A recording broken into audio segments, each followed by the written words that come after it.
Good evening, good morning, welcome back. This is the Whole 10 Yards. I am your host, Julio Zepeda. It's week 10 of the NFL. Come on right back. We're going to get right into it, guys. Got a few good games coming up. Sunday Night Football again. America's Game of the Week is featuring a very special team that I like a lot. So come on right back. We'll get right into it. First game we're looking at, America's Game of the Week. It's on Fox. It's going to be awesome. There's a lot of history between these two teams. A lot of Super Bowls have been won. The number one most winningest franchise, I guess, in Super Bowls, and the one tied for second right behind it. Dallas Cowboys traveling up to Pittsburgh, playing the Pittsburgh Steelers. My Pittsburgh Steelers, you already know who I'm picking, but I'm going to break it down a little bit anyway, trying not to be so biased. But Dallas has the number 2 rushing offense, like I've said before. They have a great offensive line. They have a number 23 passing offense, though. It's not that great, lower half of the league, obviously. Ezekiel Elliott's been balling out. He's averaging 111.5 yards per game. It's great for a rookie especially. But they do have the number 4th ranked rushing defense, which I was a little bit surprised to learn.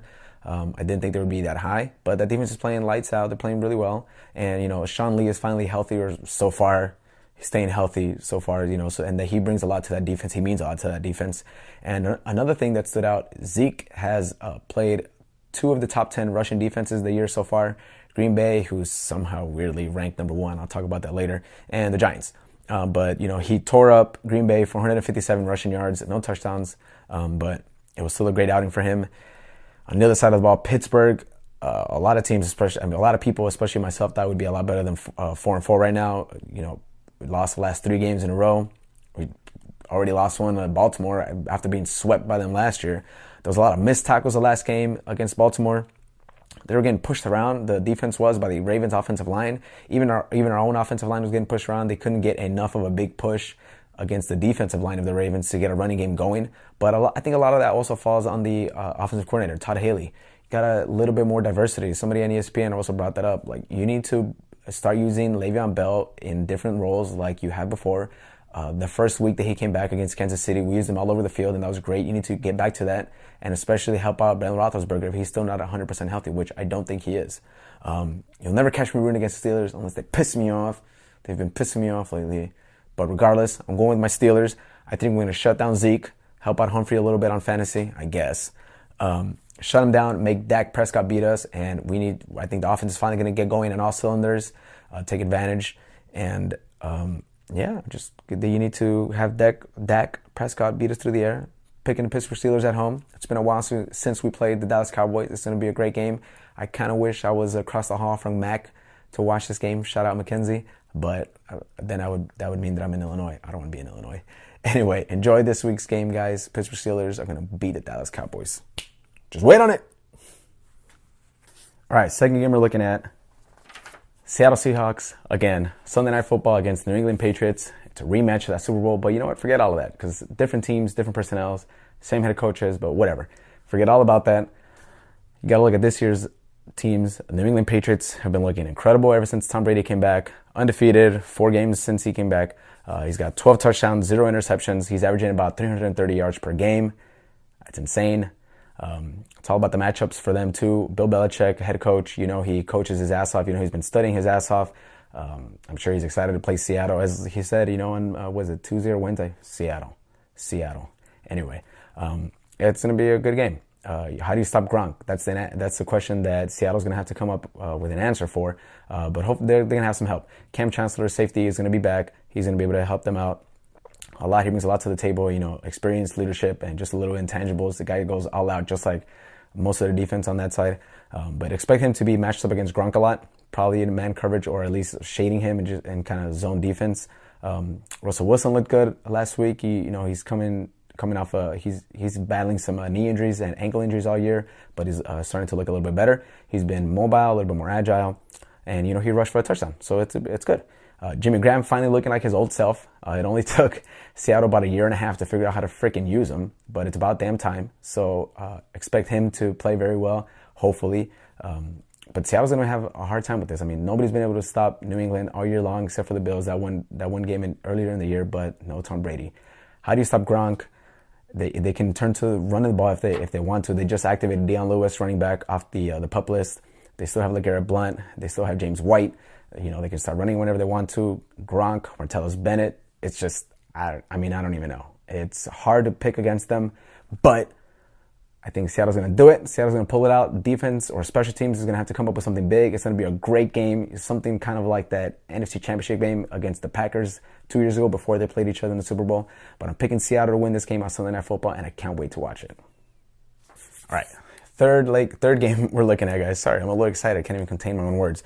Third game we're looking at, a lot of people are going to be like, well, what's so important about that game? What's the big deal? But I think it's an important game because one team could be on its way up and another team could be in very deep trouble and on its way down. Green Bay Packers visiting the Tennessee Titans down in Tennessee. The Titans have the number 3 rushing offense behind Dallas. Derrick Henry and DeMarco Murray, running backs respectively, have been playing incredible. Derrick Henry is out last week, but he's going to come back this week, so it's going to be a lot of trouble for Green Bay. Although they do have the number 1 rush defense, I think it's deceiving. 3 of the 4 losses that they have came against the Falcons, the Colts, and the Cowboys, respectively. The Falcons tore them for 90 yards, the Colts for 85 yards, and the Cowboys for 191 yards, all on the ground. And that number 3 rushing offense of Tennessee, it's gonna do the same thing. They've been looking at Dallas Cowboys tape of how they beat them. It's a lot of power football. Russ Grimm is their offensive line coach. He was a guard, Hall of Fame guard. He played for the Washington Redskins. He's a big power guy. A lot of pulls, just downhill football, grinding it out. And I think that's a big key for success. Run the ball, get that defense tired, wear them out, keep Aaron Rodgers off the field, and you'll be able to win. Just make sure maybe Mariota doesn't turn the ball over as much as he has. But he's been playing pretty well. It's been good, especially in fantasy. Shout out Marcus Mariota. He's been doing me some favors in fantasy football. But they do have the number. Tennessee does have the 25th ranked passing defense, so that's cause for concern. That's a big sign for Aaron Rodgers to air it out left and right. And Ty Montgomery in the backfield also been playing pretty well, and you can line him up at different positions. But I think if they run the ball, wear the defense out, and keep Aaron off the field, most importantly, Tennessee is going to win, and I'm picking Tennessee to win. Don't let me down, Titans. You let me down last week against the Chargers. Sorry, pain. But I'm picking the Tennessee Titans to win this week against the Green Bay Packers. All right, just to finish it off, a few of the other games that we're going to break down, but just very quickly.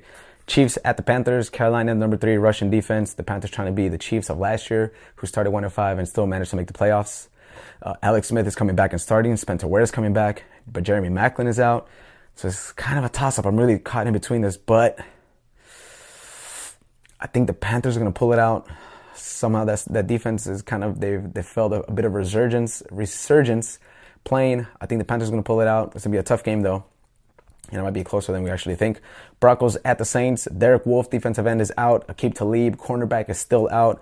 Von Miller needs to come up big and get to Drew Brees, create a lot of pressure. The Saints have the number 2 passing offense, and it's going to be facing the number 4th ranked passing defense. It's going to be a great matchup, but I think the Saints pull it out. Michael Thomas, go ahead and start him. That money in the bank. Chris, I'm talking to you. Saints win at home. Bengals at the Giants. It's a very close game, actually. A lot of teams playing similarly. 10th and 11th passing offense and 20th and 18th in total defense. The Bengals being 10 and 20 and the Giants being 11 and 18.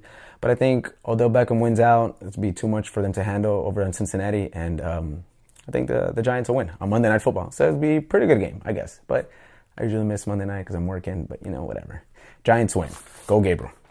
The other games that we're looking at over here, just quick picks. Rams at the Jets. Going with the Jets. Jets, Jets. Falcons at the Eagles. Falcons win. Sorry, Danny. Texans at the Jaguars. Texans win, I guess. I don't know. Dolphins at the Chargers. Chargers win again. Sorry, Chargers. You picked you wrong last week. You're going to win. Vikings at the Redskins. Vikings get back on track and win. Shout out Jose. Bears at the Bucks. Shout out all my Illinois homies. Bears win. 49ers at the Cardinals. 49ers have allowed a rusher for over 100 yards in the last 7 games in a row. David Johnson's going to ball out. Hopefully Humphrey still loses in fantasy, though, because we always root against them. And that was it. Week 10 of the NFL, guys. On the whole 10 yards, I am your host, Julio Zepeda. Come back next week. We'll take a look at next week's matchups and enjoy. Good evening, good morning, good night, wherever you're at, whatever time zone you're in. Enjoy and have a good weekend, guys. Thanks for tuning in.